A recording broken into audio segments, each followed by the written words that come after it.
So if I'm being honest, I feel like the amount of reveals at SDCC this year for the SH Figuarts line have been a little bit subpar. I wish we had a little bit more to see. Maybe they'll save some stuff towards the end of the convention. I don't really have any hopes for that. But what we have seen is pretty cool. I made a whole separate video on the Jujutsu Kaisen Season 2 figures.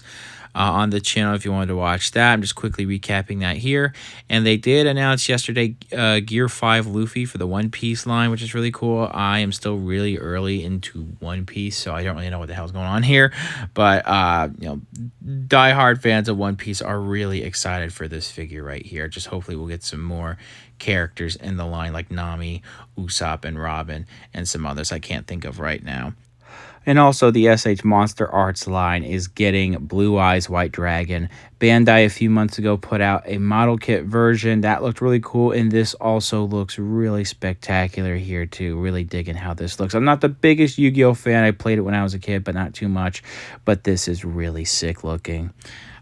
We also have some stuff leading up to the event I'm going to talk about really quick for the Dragon Ball line, which is the primary focus of the video. Unfortunately, for people who are sick of Gokus, this is the Goku block, so be aware. SH Figuarts Dragon Ball GT Son Goku here, which actually the pre-orders dropped like a week and a half ago at this point. So a lot of you know what's going on with this by now. Me personally, not really digging this. I don't think it looks bad, just that I'm not super interested in it.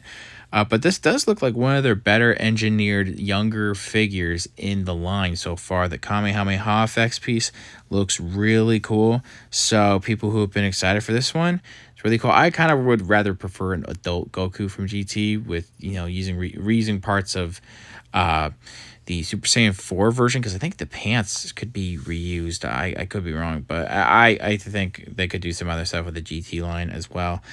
We also have the Super Saiyan God Super Saiyan Kaioken version. Now, this is a little interesting what's going on with this one here, because this says on their, on Tamashii Nations Instagram, this is a special collaboration celebrating the 30th anniversary of V-Jump, and this item is only available via the V-Jump special campaign in Japan. I believe this is only available in their Japan store, from what I've been trying to look up. But this here, we've gotten this before. I don't remember what kind of exclusive this was. I think it's been like a couple years ago. But it's reusing parts from the signed Goku. And we do have more of a blue finish on some of the plastic for the Kaioken look there. And of course, the Super Saiyan God Super Saiyan hair there. That is, it's not a bad looking piece, but me personally, this is not something I am super wanting. Didn't really want it back when it was like an original exclusive a couple years ago, and not really digging it now. Not that it looks bad, just me personally not entirely digging it. Another thing I want to talk about, which was actually announced this week and dropping when the Tamashii Nations store in New York opens in around August 4th. It is the Kid Goku here from the original Dragon Ball series. Innocent Challenger is what the little subtitle for it is called. From what people are saying, because I don't own the original, I believe the body is being reused, but it does have a new head and face sculpts. Please let me know if I'm wrong about any of that. So again, not that this doesn't look good. I think it does look pretty good, especially for a younger figure with some of the engineering here. Just me personally, I'd rather just stick with the Dragon Ball Z stuff and maybe a little bit of GT and maybe a little bit of Super. So I'm okay with skipping on the original Dragon Ball stuff, to be quite honest. Not that, again, still looks pretty good with my personal bias aside. This was announced this week, and I do think this is actually really sick looking. This is Ultra Instinct Goku Toyotarou's version. I really hope I said that right, but that's the current artist for Dragon Ball Super. So it's more based on that artwork, and whereas the first Ultra Instinct is kind of more on the anime. This looks really fantastic. It is reusing the body mold from Ultra Instinct, which is, it can be expected. But the hair sculpt is really nice. It does look a little different than before. From what I can see here, that face sculpt is you know, definitely a little different compared to what we have with the regular Ultra Instinct one. This is not something I'm going to stress trying to get. I do believe this will be available at some point on Premium Bandai in August. So I don't hate the look. I already have an Ultra Instinct though, and I really like the Ultra Instinct Goku, so I'll stick with that one though. But if you want something that's more manga accurate, there you go. So that's really sick. One thing we really gotta talk about that I'm really excited for: King Cold and Mecha Frieza. Finally, people have been asking for these characters for years. Versions of Frieza, at least like this, in the line. And this is the first King Cold, I'm pretty sure. This King Cold is massive. I mean, Frieza's pretty small, but man, that thing is huge. That is a really sick looking piece. I'm really excited about that.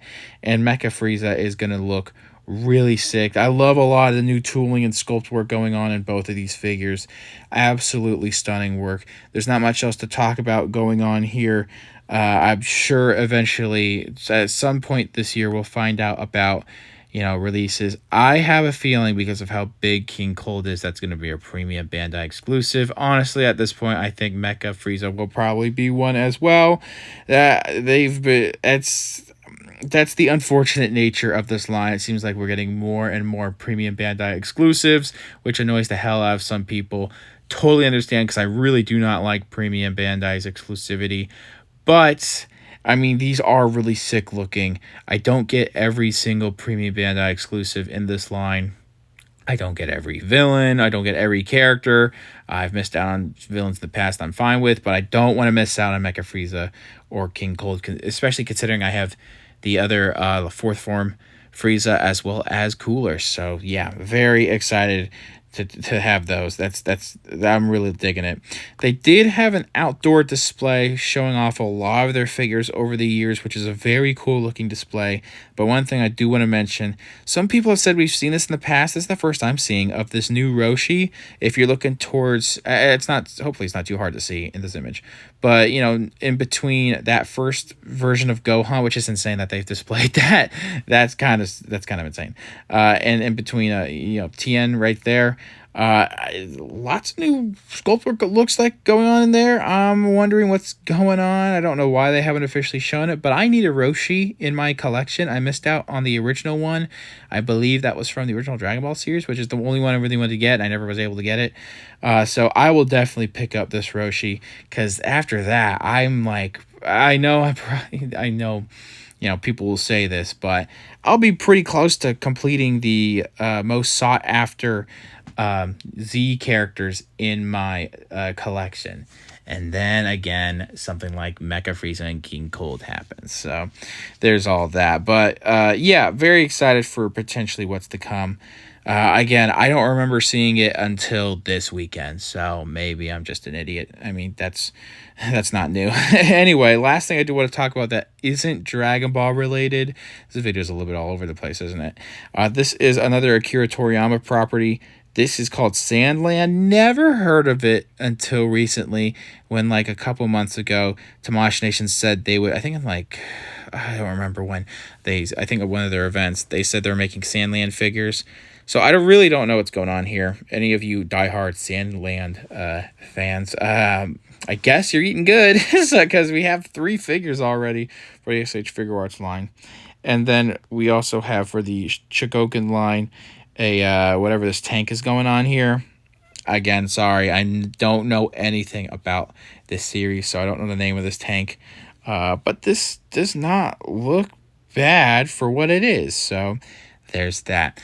Anyway, yeah, I do hope that we get some more reveals in this convention, but I don't think we're going to anymore. They might be waiting for another event to show off some other stuff, not just in the Dragon Ball line, but with their other lines as well.